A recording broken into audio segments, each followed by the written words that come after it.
Another bad accident has occurred on Burning Highway near Maryland Avenue, and a box truck hit this vehicle and they took the doors off.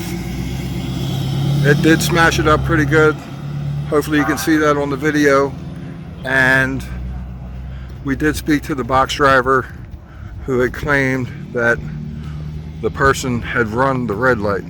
There's been many accidents in the area, and we encourage everybody to obey the laws, including to stay off of your handheld devices and not to be under the influence of drugs or alcohol. This is Scott Collier signing off from Burning Highway and Maryland Avenue, and we encourage everyone to drive safely, because your life and the people you love's life depend on it.